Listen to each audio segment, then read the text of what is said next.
ஹalleluya. இந்த நாளுக்கான கர்த்தருடைய வார்த்தை, வேதத்தை காக்கிறவனோ பாக்கியவான்.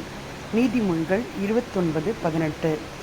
தேவனுடைய பிள்ளைகளே, இந்த வேதம் நமக்கு சத்தியமாகவும் நம்மை பரிசுத்தப்படுத்துவதாகவும் நமக்கு ஞானத்தை கொடுக்கிறதாகவும், இந்த வேதம் நம்மை எல்லா சத்துருவின் கிரியைகளிலிருந்தும் ஜெயம் எடுக்க வல்லமை உள்ளதாகவும் இருக்கின்றது. இந்த வேதத்தை காக்கும் பொழுது இந்த வேதம் நம்மை காக்கும். வேதத்தை காக்கிறவன் பாக்கியவான். ஏனென்றால் தன்னுடைய வாழ்க்கையை காத்து கொள்ள இந்த வேதம் மிகவும் முக்கியமானதாக இருக்கின்றது. டெய்லி வேதம் வாசிக்கின்ற ஒரு ஹேபிட் உங்களோடு இருக்கின்றதா?